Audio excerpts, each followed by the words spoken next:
Voilà, bienvenue à toutes et à tous et merci d'être là. Euh, Le député Nicolas Dupont-Aignan, un truc comme ça, qui a parlé devant la Commission des Affaires étrangères en France, l'Assemblée nationale, et il nous dit ce qu'il faut faire, comme d'habitude. Pendant 5 siècles, l'Occident a dominé le monde. C'est fini. Voilà, j'ai retrouvé mon élément, j'ai retrouvé l'élément et c'est là. On va l'écouter. Merci, Monsieur le Président. Merci aux intervenants pour ce débat extrêmement important pour l'avenir de la relation de la France avec l'Afrique. Moi, je fais deux remarques, l'une politique et l'autre économique, et je vous poserai deux questions. Le premier point, et on a perdu l'habitude dans notre pays, c'est qu'il n'y a pas de souveraineté nationale sans souveraineté monétaire. Et donc, comme nous sommes depuis tant d'années victimes industriellement, économiquement, politiquement de cette dépendance à l'euro, eh bien, nous avons perdu l'habitude de la souveraineté. Mais moi, je comprends totalement la volonté des peuples africains de retrouver leur liberté monétaire qui est indissociable de la construction de leur avenir. Et je crois que ce serait un contresens total que la France s'arc-boute sur cette zone de franc CFA. D'ailleurs, elle a perdu une partie de son pouvoir, elle en devient le bouc émissaire et nous sommes en train de nous fâcher avec toute l'Afrique à cause de cela. Donc je crois qu'il faut regarder les choses en face, c'est perçu, qu'on aime ou qu'on l'aime pas, qu'on soit d'accord ou qu'on ne soit pas d'accord, c'est perçu comme le maintien d'un lien ancien. Et je crois qu'il faut avoir le courage de le remettre en cause de manière intelligente et que la France doit être là pour le faire, car si on ne le fait pas nous, ce sont les Chinois ou les Russes ou les Américains qui le feront. Donc arrêtons, nous aussi, de mettre de la passion dedans. Le deuxième point est économique. Je crois qu'il faudrait quand même peut-être comprendre un jour que ces pays d'Afrique ont besoin de retrouver une production agricole, industrielle. Pour connaître le Sénégal assez bien, ce pays importe tout, et quand on a une monnaie trop chère, arrimée à l'euro, on ne peut pas se développer. C'est quand même incroyable de voir que tous les pays ont utilisé la dévaluation pour se développer, et qu'on le nie à ces pays. Donc je crois vraiment que la question d'ailleurs n'est pas le taux de change fixe, la question est le niveau du taux de change. On peut avoir un taux de change fixe et en revanche le faire évoluer. Regardez la stratégie qu'a eu Singapour, qu'a eu les pays d'Asie, que les États-Unis, tous les pays du monde. Et l'Afrique n'aurait pas le droit de gérer ce taux de change. Donc je crois qu'il est absolument indispensable de changer de système, de le faire le plus vite possible, car la dégradation de la position de la France en Afrique est catastrophique. Et si nous continuons comme cela, nous aurons un sérieux problème. Alors moi, la question est très simple. La difficulté, bien sûr, c'est que certaines élites africaines profitent à mort de ce système et qu'il faut absolument trouver la solution de changer de système. Est-ce que c'est pas finalement par un retour à des monnaies nationales dans les pays qui le peuvent, Sénégal, Côte d'Ivoire, etc. La difficulté, c'est pour les pays qui n'ont pas d'institutions solides, et là, la difficulté est énorme, parce que je ne crois pas du tout, et vous avez raison de le dire, à l'écho, c'est par une vraie formation à la gestion d'une monnaie nationale que nous pourrons y arriver, je pense. Voilà. Ce monsieur, c'est Nicolas Dupont-Aignan, c'est un député français et il est devant la Commission des Affaires étrangères et ils sont à l'Assemblée nationale et il est en train de parler. Il est en train de parler. Bon, en tout cas, lorsque beaucoup d'Africains ont entendu ce message-là, le fait qu'il a remis en cause le franc CFA, il dit, bon voilà, il faut essayer de revoir le taux de change fixe là, c'est pas une bonne affaire, il faut essayer de voir comment ce qu'on peut faire pour avoir un taux de change fixe, mais quand même lui permettre d'évoluer un petit peu comme à Singapour et dans d'autres pays. Quand il a dit ça, quand il a dit que la monnaie, le franc CFA, il est un peu trop fort, etc., ça fait plaisir à beaucoup de gens parce qu'il y a beaucoup de gens qui ont dit, ah voilà, il est en train de dire certaines vérités, certaines réalités. Voilà. Mais il se trouve que, voilà, c'est vrai qu'il dit certaines réalités, certaines vérités, bon. Et puis là, ça dépend du camp auquel on est. Ça dépend du camp. Il y en a qui soutiennent le franc CFA, il y en a qui sont pas pour, etc. Ça dépend. Mais surtout, ce qui est quand même, ce que moi j'ai vu chez lui, qui est une habitude, c'est inhérent aux dirigeants français, c'est inhérent à l'élite française. Et ça, ils le font même de manière systématique, de manière automatique. Ils le font de manière inconsciente sans le savoir. C'est, ils décident pour les Africains. Voilà. Et ça, ils oublient cela. Ils décident pour les Africains. Ils oublient.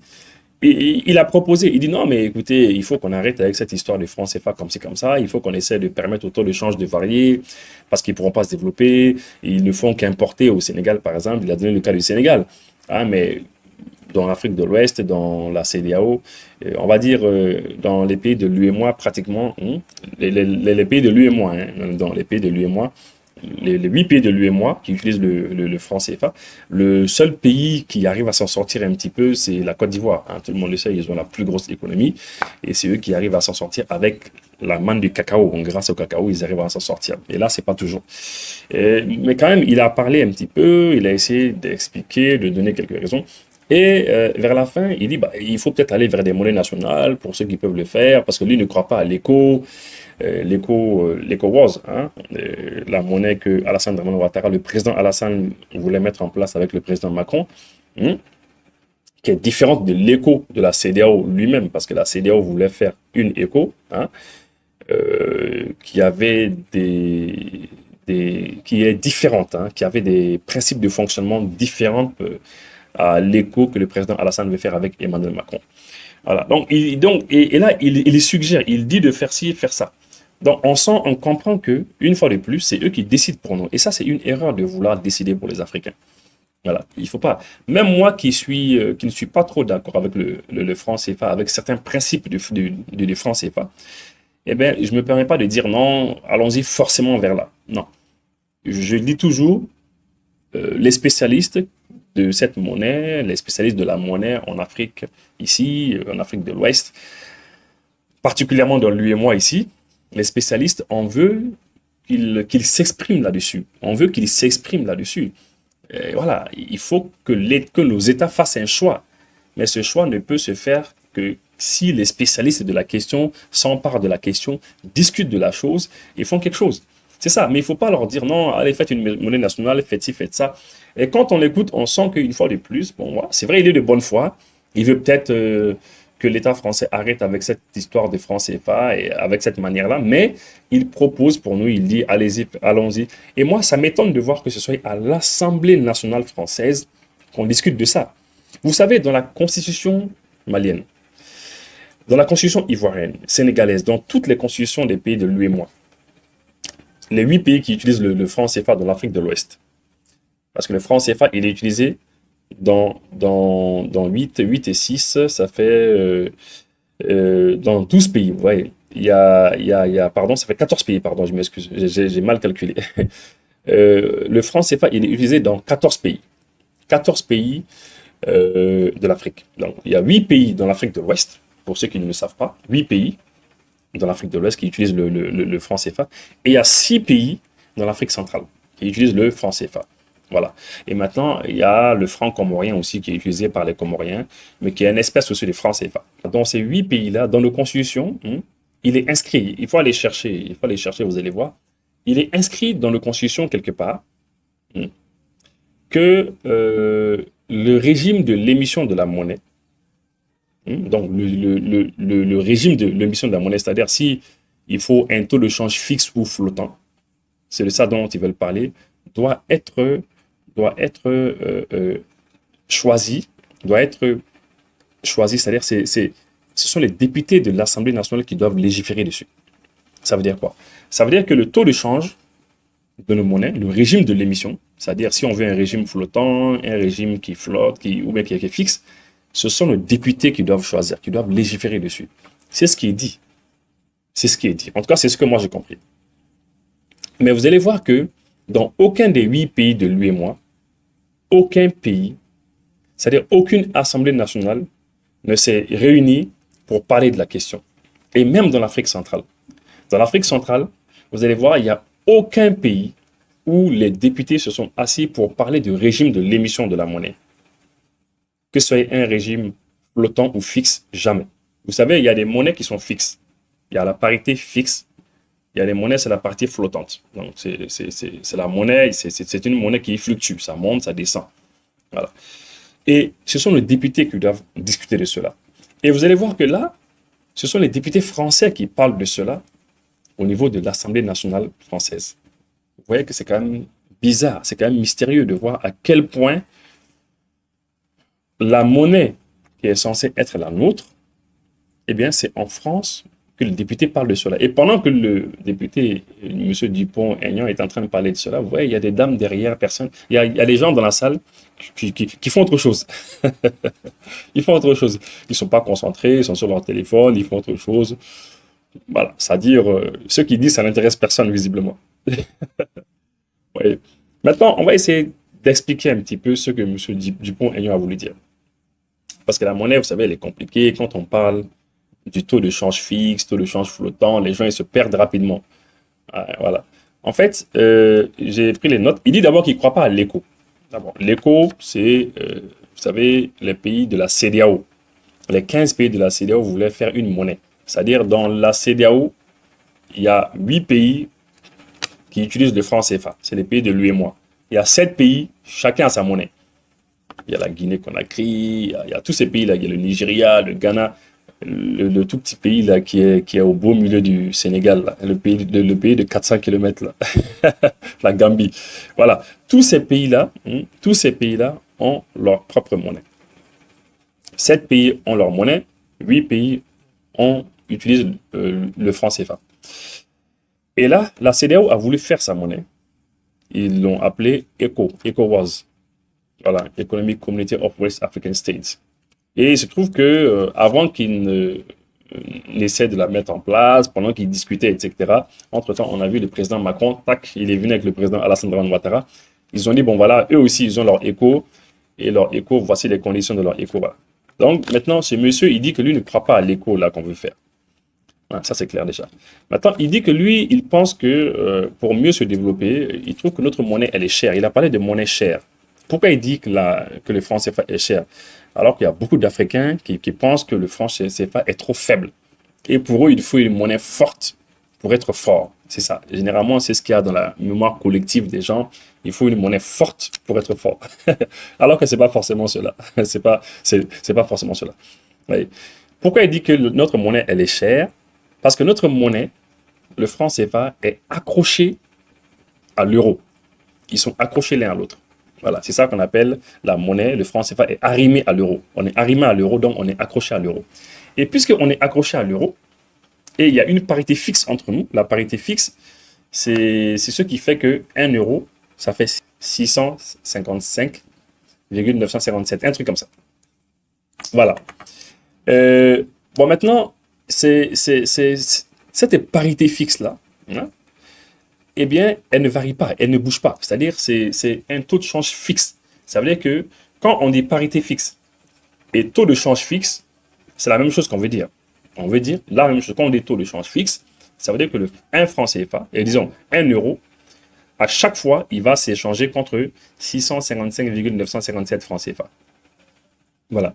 1 euro est égal à 655,957 francs CFA pendant toute l'année, pendant 10 ans, pendant 1 million d'années. Voilà. Tant qu'on est dedans, c'est ça. Maintenant, c'est ce taux de change fixe ou la parité fixe qui fait que, bon, lui, il estime que notre monnaie, elle est chère. Pourquoi? Parce que lorsque le fait que le franc CFA, il est accroché à l'euro, qu'est-ce qui va se passer? Lorsque, par exemple, la demande de l'euro, elle est trop forte. Admettons, par exemple, que vous savez que l'Europe, là-bas, l'économie, elle est forte. Ils font beaucoup de production. Ils fabriquent des télés, ils fabriquent des voitures, ils fabriquent des téléphones. Ils fabriquent beaucoup de choses. Et à chaque fois que les gens veulent aller acheter dans la zone euro, on achète des euros. On achète sur le marché financier, on achète des euros. Le fait d'acheter beaucoup d'euros, eh bien, ça fait que la demande, elle est forte. La demande de l'euro, elle est forte. Et quand la demande de l'euro, elle est forte, on dit que la monnaie, elle s'apprécie. C'est-à-dire, elle devient chère. L'euro devient cher. Parce que tout le monde veut acheter pour aller acheter dans la zone euro. Et quand l'euro devient cher, qu'est-ce qui se passe? L'euro, il est accroché au franc CFA. Donc, l'euro, en augmentant les valeurs, il augmente aussi la valeur du franc CFA. C'est un petit peu... Souvent, je prends l'exemple d'un enfant qui est au dos de sa mère. Vous savez, chez nous en Afrique, les mamans, elles aiment porter leur enfant sur leur dos. Si la maman, elle monte dans un ascenseur, eh bien, elle va monter, l'ascenseur va monter avec elle. Mais l'enfant qui est accroché derrière elle, l'enfant aussi, il va monter. Voilà, c'est ça. Donc, l'euro et nous, c'est comme ça. Quand l'euro, il monte, il augmente les valeurs, eh bien, nous aussi, notre monnaie, elle prend de la valeur. Et notre monnaie va prendre de la valeur par rapport à d'autres monnaies du monde. Par exemple, au dollar. Vous savez que la plupart du commerce mondial se fait dans le dollar. Donc, par rapport au dollar, notre monnaie va augmenter de la valeur, de valeur. Et si notre monnaie prend de la valeur, eh bien, lorsque les gens veulent venir acheter chez nous, avec une monnaie qui est forte, ils vont dire non, c'est bon. Ils vont essayer d'acheter ailleurs. Et c'est de ça qu'il veut parler. Ou bien, si par exemple, vous, avec une monnaie forte, vous voulez vendre vos marchandises. Voilà, vous voulez vendre votre marchandise, vous avez une monnaie forte, ce n'est pas très très pratique. Voilà, parce que vous avez tout libellé dans votre monnaie forte déjà. Et là, vous n'allez pas vouloir accepter que la chose que vous vendiez se vende à un certain prix. Parce que vous avez tout libellé en franc CFA, et le franc CFA est cher, et quand la chose elle est chère, bon, quand tu veux la vendre, tu ne vas pas accepter un certain montant.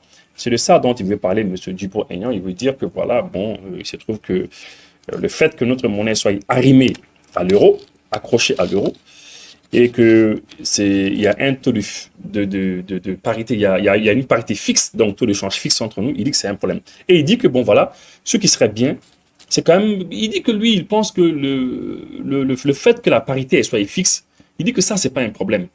Mais que lui, il pense qu'on doit pouvoir laisser la parité varier, flotter un petit peu. Cette fixité du taux de change, là, il faut qu'on puisse laisser varier un petit peu, quoi. Et pour que, bon, voilà, lorsque ça nous arrange, on peut baisser le taux de change, on peut baisser un petit peu. Quand ça ne nous arrange pas, on peut monter. Et puis, on peut varier un peu, comme certains pays le font. Mais lorsqu'il a dit cela, eh bien, pourquoi il dit qu'il faut laisser les pays africains laisser varier cela? Parce qu'il sait quelque chose que beaucoup ne savent pas. Il sait que, en fait, nous n'avons pas le droit, on ne peut pas, nous qui utilisons le franc CFA, on ne peut pas jouer sur la parité là. La parité fixe qui est entre nous, on ne peut pas varier ça. On n'a pas le droit. Vous savez qui décide? C'est l'Union européenne. La Commission, c'est comme ça qu'on appelle, hein, c'est la Commission de l'Union européenne. Voilà, lisez un petit peu. Lisez ce passage-là que je vous ai trouvé. Vous voyez, on dit que le passage à l'euro est la reconnaissance des accords de coopération monétaire par l'Union européenne. On dit en bas ici, l'information préalable du comité économique et financier, l'instance, voilà. On dit ici, vous allez voir que, je vais vous lire la chose. Cette reconnaissance a été consacrée par la décision du Conseil de l'Union européenne du 23 novembre 1998. Cette décision prévoit en outre ce que la décision elle prévoit. Elle prévoit quoi? Et là, vous allez voir que c'est vraiment intéressant. L'information préalable du Comité économique et financier, instance chargée du suivi de la situation économique et financière des États membres de l'Union européenne, est compétente sur tous les sujets économiques et financiers, dont les questions de change en cas de modification de la parité entre l'euro et les francs CFA et comoriens. Ouais, donc ça veut dire que, qu'est-ce que ça veut dire? Ça veut dire que nous n'avons pas le droit, lorsqu'on veut changer la parité, quand on veut modifier la parité entre l'euro et nos monnaies, on ne peut pas le faire. C'est le Conseil de l'Union européenne qui décide. Voilà. L'accord du Conseil de l'Union européenne sur tout projet tendant à modifier la nature de la portée de ces accords. Il s'agit en particulier de l'adhésion ou du retrait d'un État à ces accords et de toute modification touchant les dispositions. Donc, vous voyez que dans la partie là, au premier point, vous allez voir que, eh bien, il faut toujours informer au préalable le comité économique et financier de l'Union européenne, voilà, sur les sujets économiques et financiers, surtout les questions de change. On dit en cas de modification de la parité entre l'euro et le franc CFA. Donc, ça veut dire que si on veut modifier cette parité-là, c'est-à-dire 1 euro fait 655,957 francs CFA, quand on veut modifier cela, eh bien, nos pays ne peuvent pas le faire. On ne peut pas le faire. Même si quelqu'un vous dit qu'on peut le faire, hein, c'est ce que moi j'ai vu dans les accords monétaires. Hein. Les accords monétaires là sont là. Vous pouvez taper sur Google, vous allez taper dessus. Dans les accords monétaires, c'est clair, ils le disent. Alors, maintenant, ce qui est étonnant, c'est que même la France seule ne peut pas le faire. La France, elle seule, ne peut pas le faire. Parce que lorsque nous avions fait des accords monétaires avec la France, lorsque la France elle-même est rentrée dans l'Union européenne, donc c'est l'Union européenne maintenant qui s'occupe de tout. Ce n'est plus la France elle-même, c'est l'Union européenne qui décide. Et c'est le Conseil de l'Union européenne qui décide. Il faut les informer au préalable. Et les questions de parité, quand certains pays veulent quitter l'accord, certains pays veulent venir dans l'accord, c'est l'Europe maintenant qui décide. Vous voyez? Alors, c'est la raison pour laquelle M. Dupont-Aignan dit que, bon, voilà, il faut peut-être essayer de jouer sur la parité, etc. Voilà. Bon, maintenant, ce que moi, quand même, et puis, il a dit quelque chose qui est important. Il dit qu'il n'y a pas de souveraineté nationale sans souveraineté monétaire. Parce que lui, il est quand même découragé de voir que même la France a perdu sa souveraineté monétaire. Parce que le patron de l'euro, c'est qui? C'est l'Allemagne. Voilà. Il a parlé de cela. Alors, c'est de ça dont je voulais vous parler. Rapidement, c'est pour vous dire que, bon, M. Dupont-Aignan, il est peut-être de bonne foi, mais voilà, il ne doit pas décider à la place des Africains. Il faut laisser les Africains décider eux-mêmes. Leur taux de change, il faut décider eux-mêmes. Il faut que nos experts, nos monétaristes, nos économistes, les grands patrons de la BCAO et de toutes les banques, voilà, et de la BEAC en Afrique centrale, et puis la Banque centrale comorienne, hein, il faut que tous ceux-ci décident eux-mêmes. Est-ce qu'ils veulent continuer à avoir une parité fixe avec l'euro? Est-ce qu'ils veulent avoir une parité flottante? Est-ce qu'ils veulent avoir, je veux dire, est-ce qu'ils veulent être arrimés à l'euro seul, ou bien ils veulent un arrimage à l'euro et d'autres monnaies? Qu'est-ce qu'ils veulent faire au juste? Parce que tout ceci là que nous disons, tout ceci ont des avantages et des inconvénients, il faut le dire. Ça n'a pas que des avantages, il y a des inconvénients aussi. Le fait que votre monnaie, elle fluctue, par exemple, le fait de laisser une monnaie fluctuer d'elle-même, eh bien, du jour au lendemain aussi, vous pouvez avoir des problèmes énormes. Votre monnaie, elle peut perdre de la valeur. Imaginez, dernièrement, ça s'est passé au Nigeria, entre le Nigeria et le Cameroun. C'est bien le Nigeria, hein, si je ne me trompe pas. La monnaie nigériane, elle a perdu de sa valeur brusquement. Brusquement, et donc, du coup, c'était extrêmement compliqué. Parce que, imaginez, vous avez de l'argent, votre argent, elle perd de sa valeur brusquement. Et ce que vous pensez avoir, vous ne l'avez plus. Donc, c'est pour vous dire que tous ces deux trucs-là, que votre parité soit fixe ou flottante, ont des avantages ou des inconvénients. C'est seuls nos experts qui peuvent s'asseoir là-dessus et dire, voilà, on veut ceci. Donc, M. Dupont-Aignan, il est très sympa, mais qu'il laisse les Africains choisir. Et puis, pour finir, notre monnaie, le franc CFA, c'est une monnaie quand même qui est forte. Donc, vous avez vu, elle est trop forte, en fait. Elle n'est pas trop faible. Voilà. C'est important de le dire. Et le fait que nous avons aussi une parité fixe avec l'euro, souvent c'est contraignant. Parce que quand vous avez une parité fixe, vous devez avoir des tonnes de devises, hein, que vous devez stocker pour continuer d'assurer cette parité. Et si il y a un manque de devises, hein, eh bien, vous pouvez tomber sous le coup d'une dévaluation. Et si vous tombez sous le coup d'une dévaluation, la France, elle va faire croire qu'elle garantit votre monnaie. Parce qu'une fois, elle l'a dit, ils disent à chaque fois qu'on veut à chaque fois que la question des francs CFA est mise sur la table, les Français disent, ah non, mais c'est nous qui garantissons les francs CFA, hein. C'est nous qui garantissons la garantie de convertibilité illimitée des francs CFA, c'est nous qui l'assurons. Là encore, on va faire une émission prochainement, peut-être si ça vous intéresse, hein, dans les commentaires, vous pouvez les mettre. Si ça vous intéresse, on peut parler de la garantie de convertibilité illimitée des francs CFA, qui est une vraie arnaque. Mais une vraie arnaque. Lorsqu'ils disent qu'ils garantissent la convertibilité illimitée des francs CFA, franchement, il faut qu'on vous l'explique. Si on vous l'explique, vous allez rigoler. Hein? Peut-être que dans les commentaires, si ça vous intéresse, on pourra faire une émission là-dessus. L'émission, elle est déjà trop longue. Merci de vous être intéressé à cette émission. Merci. Et à bientôt, les amis.